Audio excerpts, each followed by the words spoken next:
years. And finally the foreign banners fall. General Zhang returns to the Tang. I can die.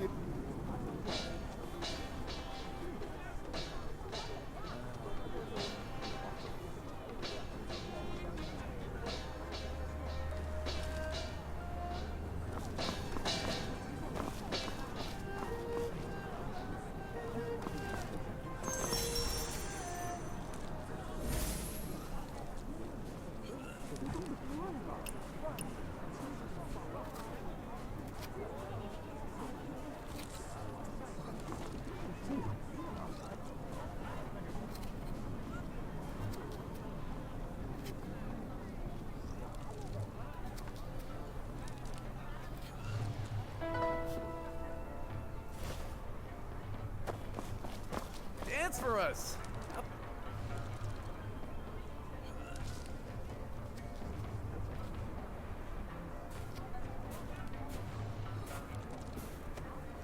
Remember, children, the wine in this jar is a feast paid for in blood!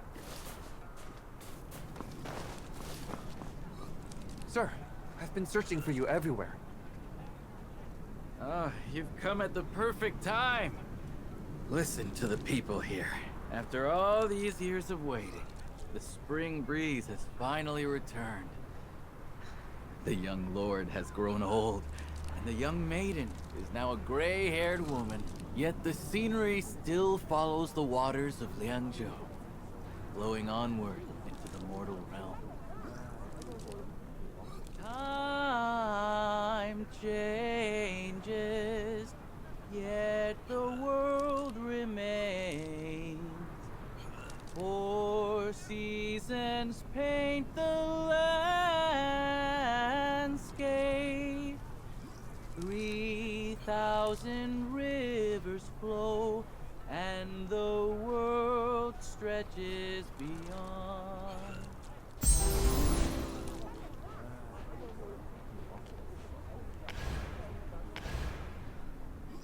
These folks really haven't seen the world. With your quick steps and strong build, you must be quite the skilled fighter. You're flattering me. Honestly, I stopped you because I need a favor. What favor? Have you heard any talk lately about Buddha blessing Tang or the skinny Arhat guarding Liangzhou? No, I haven't. Really? Well, let me fill you in. After General Tang Yichao reclaimed Heshi, he sent Master Wu Zhen and a group of monks disguised to slip past Mutun's blockade. They endured harsh weather and hunger, finally reaching Taman.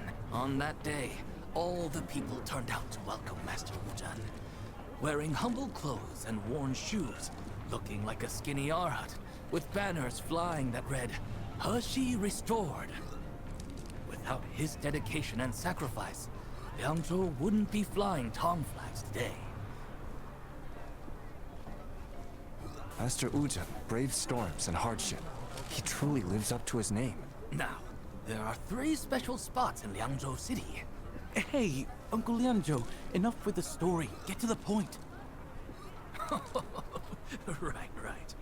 The point is, with Buddha's birthday coming up, we've decided to gather scraps of fabric from every household in town to make a patchwork kaseya robe for Master Wu Zhen. The problem is, we're all busy, and none of us is nimble enough to be scrambling over rooftops and through tight alleys. So you want me to... You're fast on your feet. We think you're the best person to run around town collecting what we need. Don't worry. We've pulled some money so you won't be working for free. Oh, no. If it's to make a patchwork robe honoring Buddha, I couldn't possibly accept payment. Consider it my offering.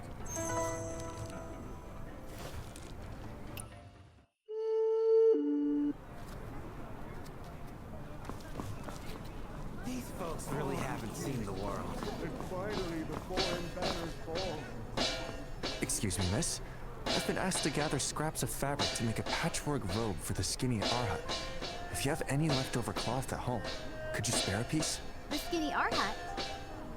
You mean Master Wu Zhen? Exactly. You know him? Of course. Everyone around here knows the skinny Arhat. That's great. I'm sure the neighbors will be happy to help. More than that, wait up! Dad! Mom! Tell the neighbors a wanderer's here collecting scraps for the skinny Arhat road! Here, 108 pieces all sewn together. We've got it ready for you. Thank you so much, miss. And thanks to everyone. Didn't expect to gather everything this quickly. This patchwork stitching is so fine and neat. You're really skilled. You're too kind. But I can tell you're not from around here. How can you tell? Well, since you're here gathering cloth for the road, do you actually know where you are? Not really. See that temple over there? That's the first of 3 sacred sites linked to the skinny Arhat protecting Liangzhou. A sacred site? Yep. There are 3 miracles attributed to the skinny Arhat in this city. And that temple is the first. Where's the miracle?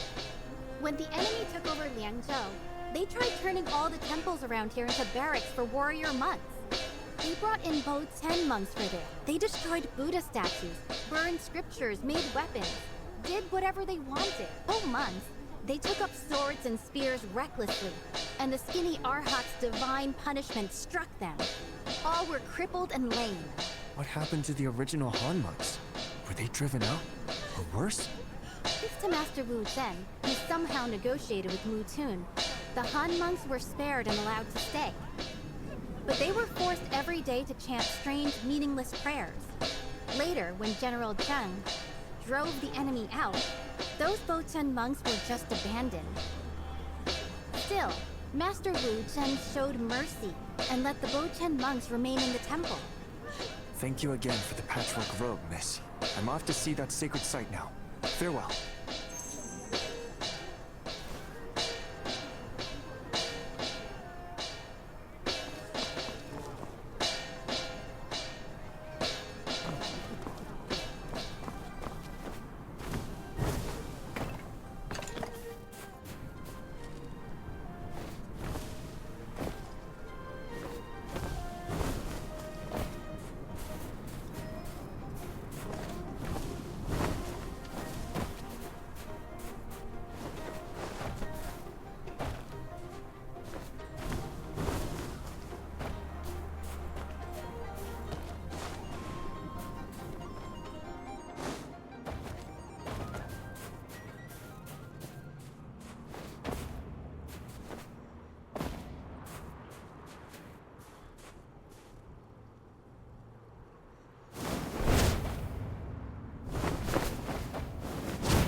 Master, my foot pains me again.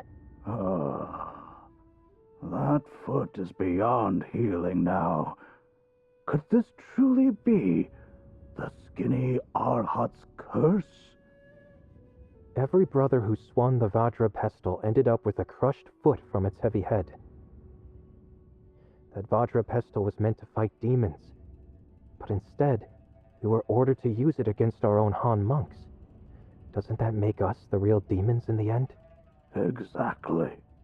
The Vajra pestle, meant to subdue evil, has turned its power back upon us. Now that it's come to this, all we can do is good deeds and chant scriptures. Try to make amends. So that's how those monks ended up with injured feet from the Vajra pestle.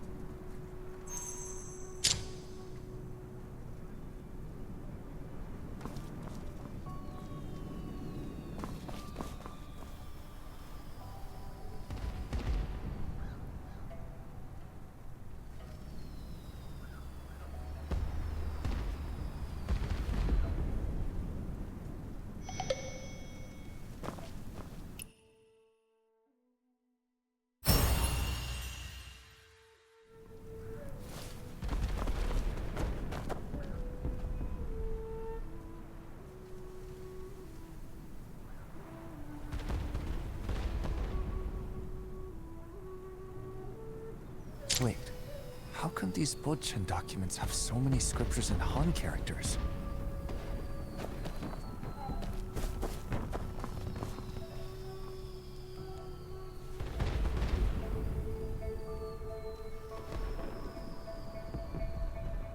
Looks like Mutun really aimed to destroy these Han Buddhist texts from the start.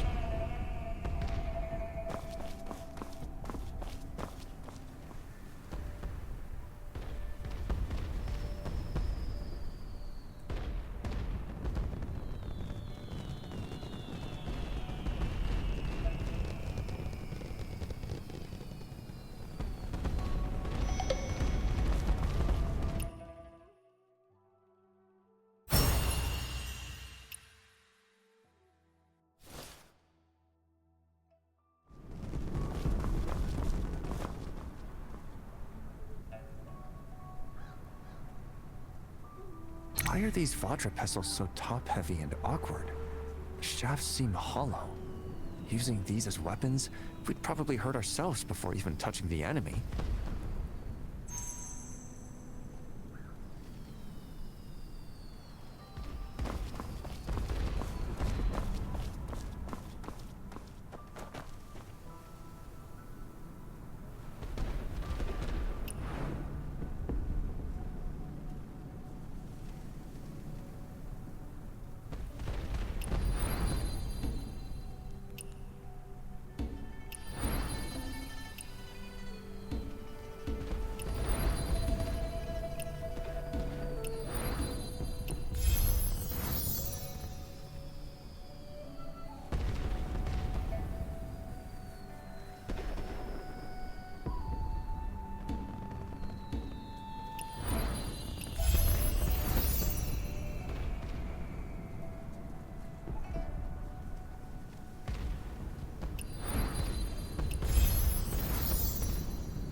Master, that's exactly the situation.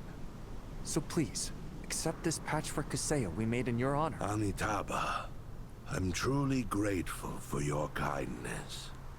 But I can't accept this kasea. Why is that? I am but a humble monk, unworthy of such an honor. I do not deserve to bear the name of the skinny Arhat. Master, you saved the temple and the scriptures during Mutun's rule and protected the Han monks. That's beyond doubt. It was a small part. The real credit goes to our brothers, who secretly copied the sutras, keeping the Buddhist faith alive here in Liangzhou. As for the Bo-Chen monks who ended up crippled, when monks spill blood with their staffs, karmic retribution follows. The punishment is real, but it's not mine to bear. But until one has truly alleviated the suffering of the world, they should not claim the merit symbolized by a patchwork robe.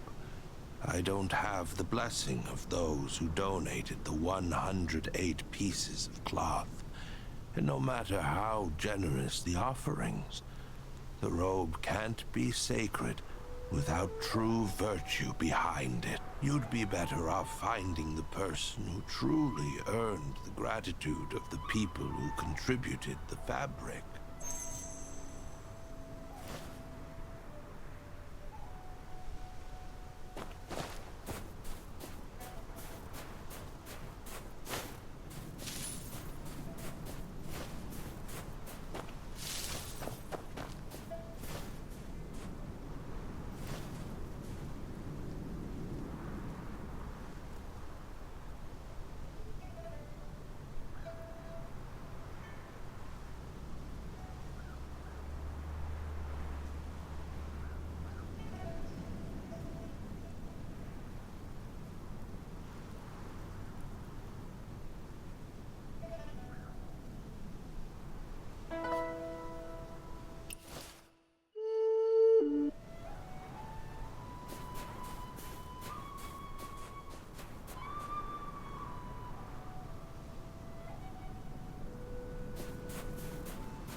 Her sleeve touched my face.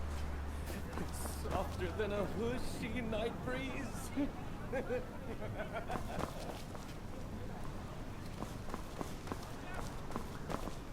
Master Wuzhen says only those who truly deserve the blessing of the donors can wear this patchwork robe.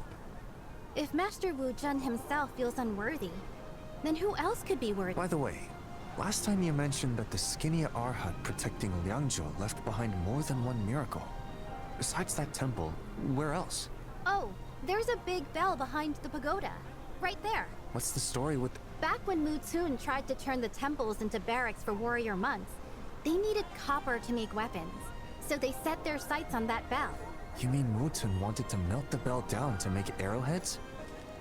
Exactly.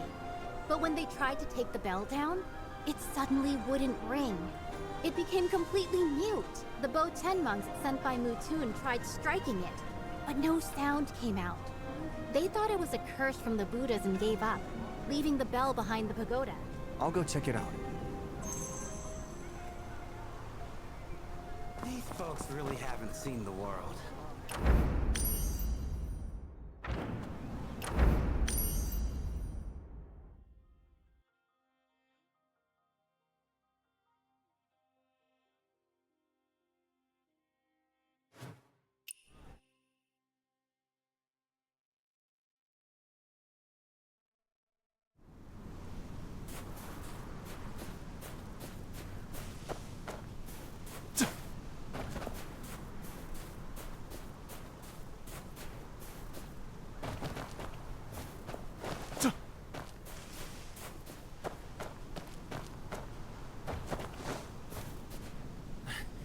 This thing just won't budge! I've never seen a bell this heavy! Isn't this the mute bell? One of those miracles where the Buddha supposedly punished Mutun? Maybe Buddha doesn't want us to move it. With all your experience, you actually believe that? What? There's no divine curse. Just General Zhang's handiwork.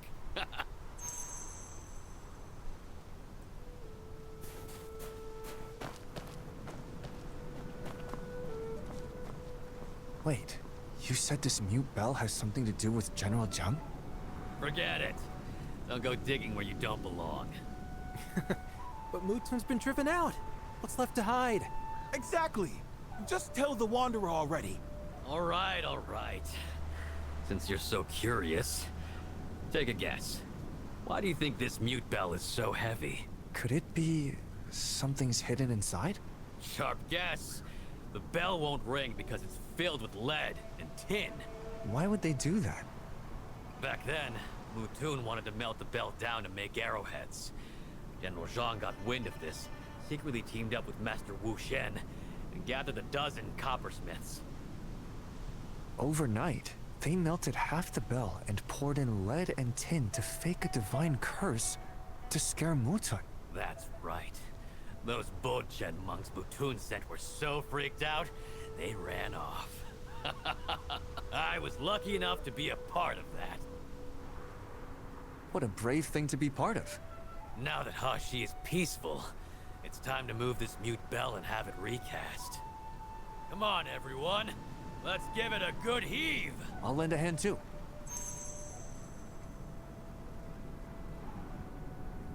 See? More hands make light work. Thanks for the help, Wanderer.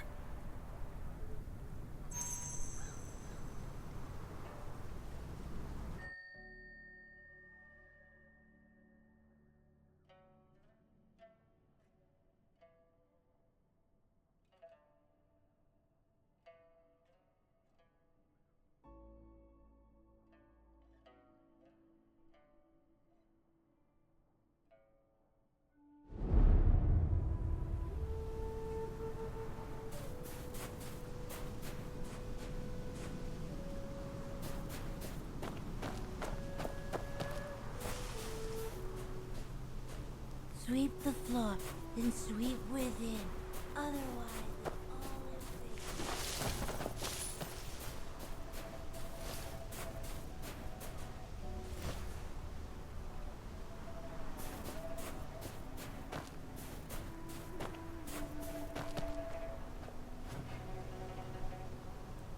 Master, I get it now. Please, tell me more.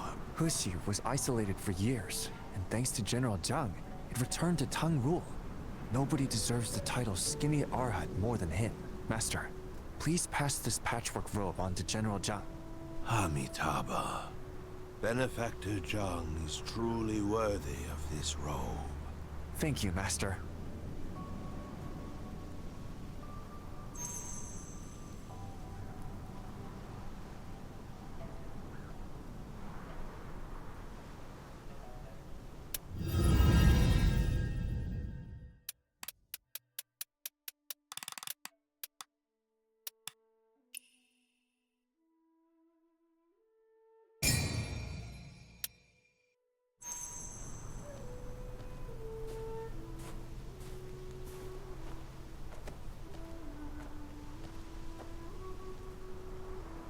I've told Benefactor Zhang about your request, but he declined. Do you know where the third miracle of the Skinny Arhat protecting Liangzhou is? No, I don't. Not far from here is a place called Zhuo's Embroidery Shop. You should check it out yourself.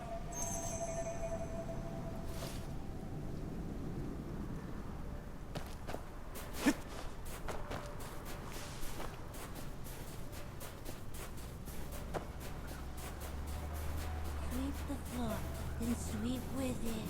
Otherwise, it's all in vain.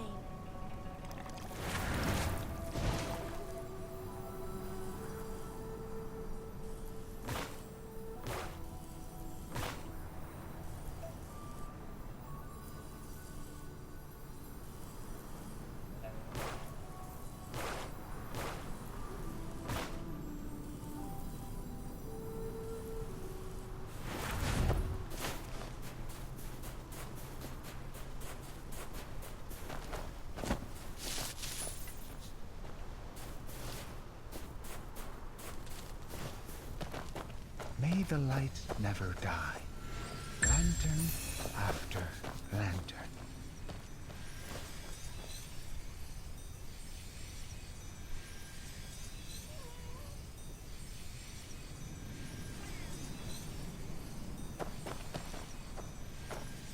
Don't steal the offerings, little one. Help me build flat.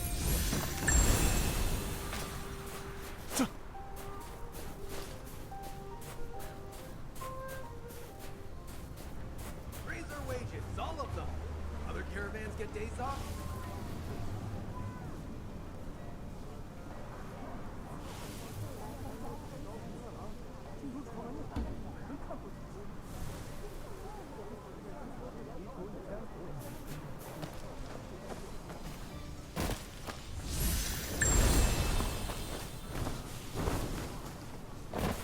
Liangzhou melody? That old tune? I've got something new. Wanderer, what brings you here? Miss, is this embroidery shop yours? That's right, it's mine. My name's Joe-er. You can just call me by that. No wonder you fixed my patchwork coat so effortlessly, and with such amazing skill. So you're the owner of this embroidery shop. I knew you had a way with words. Weren't you supposed to deliver that patched robe to Master Wu Zhen? How come you ended up here instead? Master Ujin told me the third miracle of the Skinny Arhat protecting Liangzhou is right here in this very shop. This little thing? Take a look. These silk scraps are the miracle? Compared to the other two, this one's nothing special. Just a local legend, really. Is there something special about these scraps? Please take a closer look. Huh? It looks like there are tiny, dense characters embroidered on these pieces.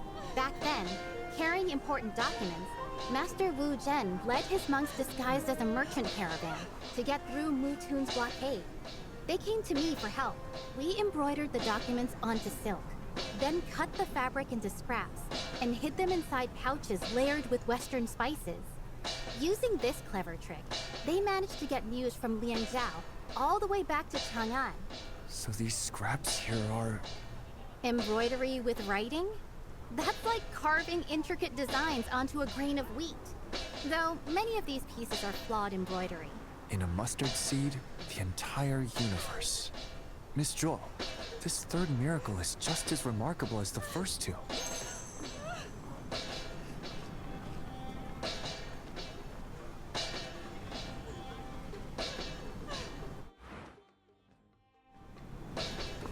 These folks really haven't seen the world.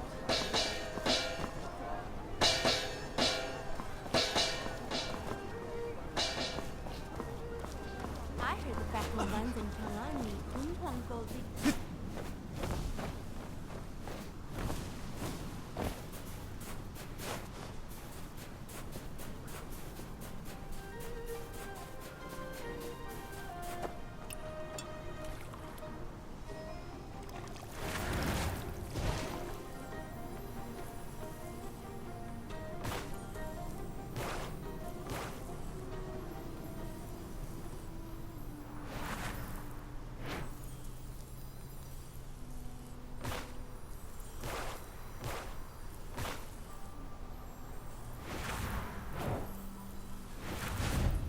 Sweep the floor, then sweep with it.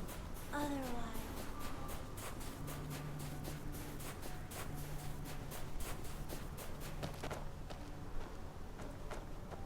Have you finished looking over the third miracle, Wanderer? What do you think? Yes, I have. Even the tiniest things can hold great power. Sometimes it's the smallest detail that shapes the world. Greatness isn't about size. Well said. You truly have a sharp mind, Wanderer. Now, it's time for me to give you this letter from Benefactor Zhang.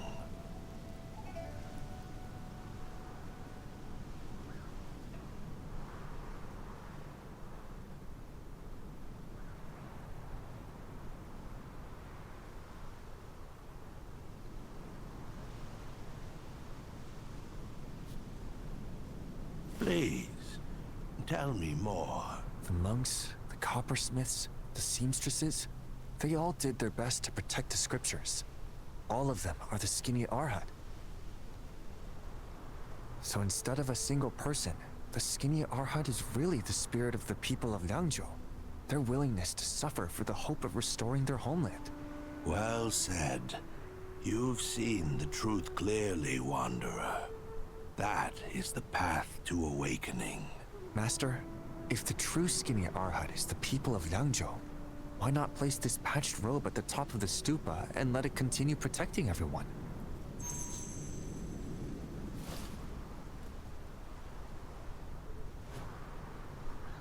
That wouldn't be right. Why would they do that? The skinny Arhat is a spirit born from collective hardship. Once its purpose is fulfilled, it naturally fades away, and all things return to their true form. The monks, the coppersmiths, the seamstresses, Benefactor Zhang, and all the people of Liangzhou. They've all completed their part, so none of them are the skinny Arhat anymore.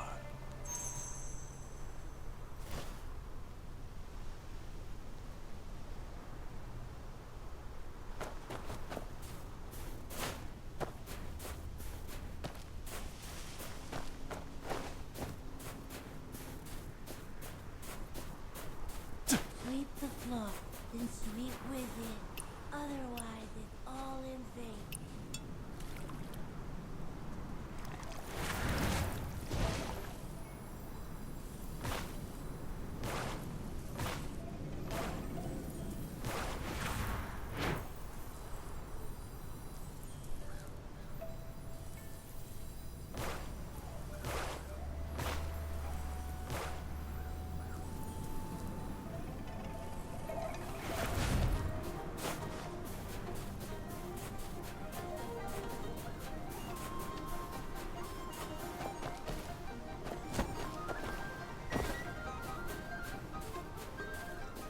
Dance for us.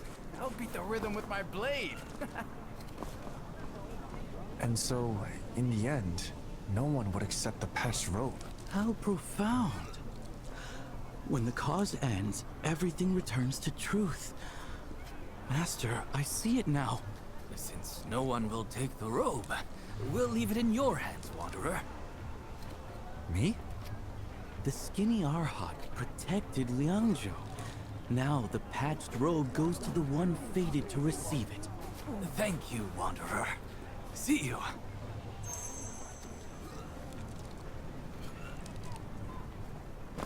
These folks really haven't seen the world.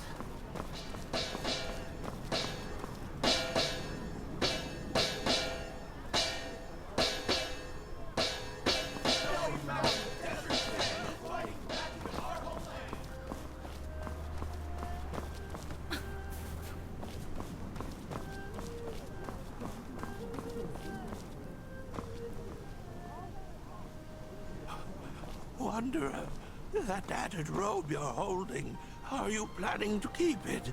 Tattered robe? No. I know. A simple patchwork rag, just like the one I'm wearing. Wanderer, the weather's getting cold. This robe of mine won't hold up anymore. Yours looks thicker. How about giving it to me? So, that's what it means. Oh, what's wrong?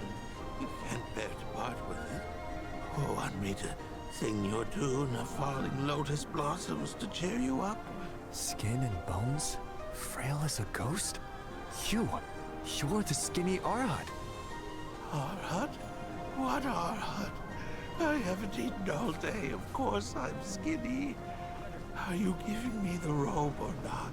Elder, this this shabby robe. Please take it.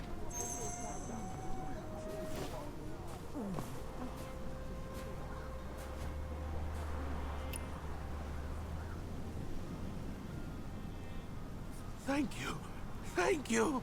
At least I won't freeze tonight.